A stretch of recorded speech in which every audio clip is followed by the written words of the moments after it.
Друзья, приветствую вас на канале Ниндзя Капитал. Сегодня 21 июля. Это вторая часть обзора. Сегодня чудный, жаркий июльский день. Давайте рассмотрим активы, по которым у вас возникли вопросы или по которым поступили запросы, и какие движения на сегодня предполагаются.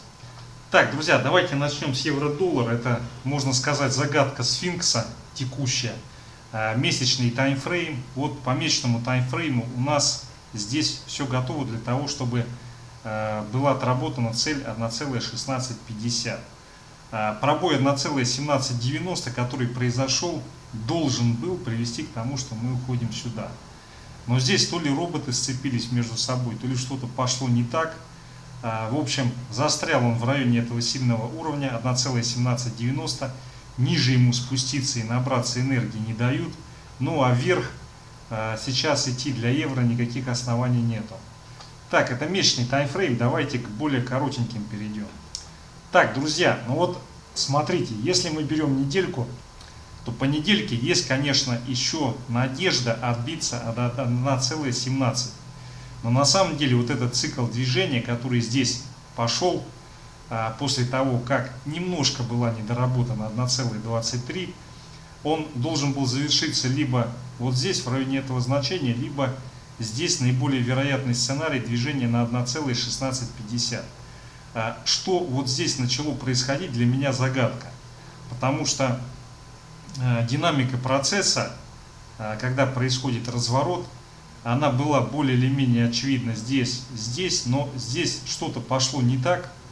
То ли какие-то новые алгоритмы появились, то ли слишком много напечатали денег, и они просто в мясорубку не залезают. Короче, вот в последнее время евро-доллар — это одна из загадок. Так, ну и по дневочке идет движение, у которого цель 1,1650, но и промежуточная цель 1,17. Так, по 4-часовику вот рисуется новое значение 1,1760, 1750, от которого может быть отбой, но в евро что-то происходит непонятное, в евро-долларе. И поэтому я все-таки настоятельно бы рекомендовал этот инструмент сейчас рассматривать только справочно и им не торговать. Так, друзья, далее евро-рубль. Здесь ситуация более понятна. Здесь проблема только одна связана с ликвидностью. Евро-рубль tomorrow. Вчера мы с утра с вами видели, какие чудеса бывают на инструментах, где не хватает ликвидности. Но здесь на самом деле такие же чудеса бывают и в доллар-рубль. Я думаю, здесь вопрос в том, что если звезды зажигаются, это значит кому-то нужно. Но в евро-рубле еще ликвидность, она присоединяется как дополнительный фактор. Низкая ликвидность по сравнению с рубль-доллар. Так, 15-минутный таймфрейм. Здесь, соответственно, мы подошли к локальному донышку, который 87.55, 87.5. Соответственно, если мы сейчас в первой половине дня торгуемся, это дно не пробиваем, у нас отсюда формируется отскок во второй половине дня, у которого цель движения будет в районе 87.65, вот сюда. Соответственно, если все-таки пробой 87.5 происходит, то у нас первая цель движения будет 87,3, вот здесь вот. И, соответственно, если здесь происходит проскальзывание, то следующая точка остановки находится в районе 86,9, 86,8, вот сюда вот. Если рассматривать более короткие таймфреймы, то в евро-рубле сейчас произошел набор позиций. И текущее ожидание — это все-таки наиболее вероятный сценарий, отскок на 87,7. Может быть, будет небольшой задерг вниз, но наиболее вероятно, я думаю, движение вот сюда вот оно должно произойти. Так, друзья, далее давайте посмотрим Газпром. По нему интересная картина, потому что 270 не пробили и даже не потестили. Тем более выходят новости относительно того, что будет окончательная договоренность по Северному потоку-2. Не уверен, что это существенный экономический плюс и Газпрому создаст. Это, в общем-то, создаст экономический плюс Германии. Вот. Но, тем не менее, это новость, которая позитивно может быть воспринята и привести к попытке отскока и дальнейшего роста. Если рассматривать недельный таймфрейм, то вот на прошлой неделе у нас произошел разворот вниз, который, если подтверждается, то нас по Газпрому ожидает движение вот сюда, в район 224-225. Пока этот разворот не подтвержден. Так, друзья, далее дневочка. Но смотрите, здесь все в большей степени напоминает набор позиций перед движением наверх, цель 295. Обращаю внимание, 270, точнее диапазон 270-268, это здесь демаркационная линия, пробитие которой может очень сильно отбросить вниз Газпром, вплоть до 224-225, вот сюда вот. На текущий момент пока не прослеживается никаких предпосылок для того, чтобы такой пробой произошел. И кроме как того, что разразится сейчас финансовый кризис на мировых площадках, я думаю, иные сценарии указывают на то, что сейчас по Газпрому будет либо проторговка, либо попытка отскочить. Да, недельный таймфрейм указывает, что возможен разворот, но пока этот недельный таймфрейм, он по большей части, я считаю, не подтвержден. Так, друзья, ну и вот часовик вообще у Газпрома просто заглядение. Сейчас как только пробой 278,5-279 вот этого диапазончика возникает, мы можем отсюда прямо очень быстро сходить на 284. Соответственно, вот эта позитивная идея, она отскакивает, если будет коррекционный откат и повторное тестирование 273, 272 и 8. Вот. Но пока больше факторов указывает на то, что сейчас здесь закрепится и попытается пойти выше. Так, друзья, черная металлургия, вопрос был. Давайте посмотрим Северсталь. Здесь все очень позитивно. Во-первых, предполагается, что все-таки, несмотря на пошлины и всю негативную ситуацию, компания покажет очень хорошие результаты. Помимо этого, движение в черной металлургии такое, в частности Северсталь, указывает на то, что весьма вероятно вот этот обвал, который был, это сдувание пены. То есть пока как бы мир к реальному кризису, судя по движениям в Чермете, не готов. Так, друзья, 4-часовик с дневочки перехожу немножко. Ну, можно сказать, цель 1726-1725 ее отработали. Вопрос в закреплении в этом диапазоне. Если не будет повторного отката с пробитием 1685, то нас отсюда ждет сегодня-завтра после закрепления на этом уровне движения. Следующая цель 1783-1784. Обращаю внимание, конечно, в жизни это не точные цифры. Здесь есть некий диапазон, некий коридор. Вот этими значениями я отмечаю то, что с моей точки зрения отвечает максимальной плотности вероятности движения. Так, ну и часовик подтверждает, что сейчас будет идти поджатие, и волшебный уровень 1685, если он не пробивается, в результате отката нас ждет сегодня-завтра дальнейший рост по акциям Северстали. Так, друзья, далее Сбербанк, герой нашего дня, тяжелейший Сбербанк. Что хочу сказать, здесь вот эта фаза движения, которая произошла, несмотря на то, что был пробит уровень 295, здесь его очень сильно откупили, и закрытие произошло выше 295.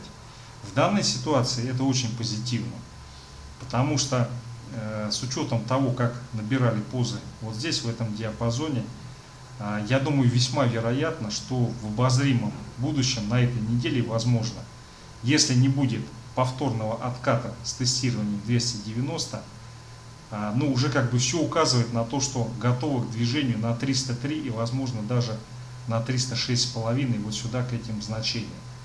То есть только пробой повторный 295 и если смотреть 4-часовик 292, будет указывать на то, что этот рост в ближайшее время по Сбербанку не состоится, и он переходит либо в консолидацию в этом диапазоне, либо пробивает 290 и уходит на 272.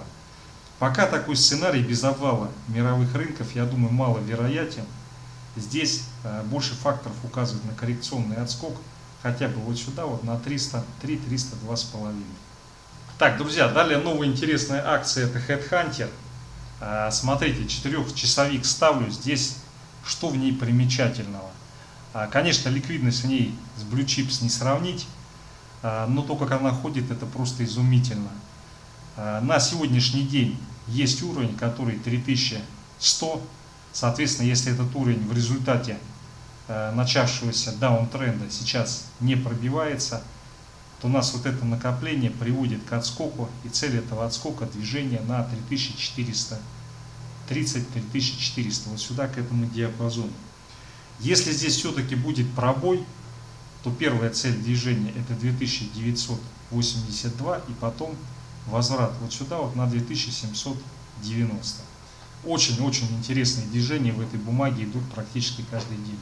Так, друзья, далее вопрос был по Мечелу. Смотрите, по Мечелу здесь отскок на 82, он пока не завершился. И на сегодняшний день, если не будет коррекционного отката с пробитием 77,5, вот сюда вот, то, соответственно, Мечел сегодня-завтра уйдет, потестит 81,8. И если здесь будет пробой, то он закрепляется и идет выше. Если все-таки 77,5 в результате отката пробиваем, то он уходит искать поддержку уже сегодня на 74. Здесь больше факторов указывает на то, что по нему идет рост, цель его ближайшие 90. Ну вот этот пролив, который был, он выбил немножко почву из-под ног. Но на самом деле этот пролив практически полностью выкупили. Есть здесь некоторые вопросы по структуре движения, это дневной таймфрейм. Но сейчас больше факторов указывает на то, что попытается закрепиться и дальше отскочить. Так, друзья, далее вопрос был по Мосбирже, в смысле акции Мосбиржа. Но смотрите, недельный таймфрейм указывает на то, что она 160 удержала. Для нее это очень важный уровень. Если она 160 удерживает, его не пробивает в обозримые дни, недели, то отсюда формируется разворот, цель движения 180 и потом возможно переписывание исторического хая. Но надо понимать, что кому война, кому мать родна, вот Мосбиржа мать родна. Любой обвал, он приводит к тому, что растут обороты и растет интерес.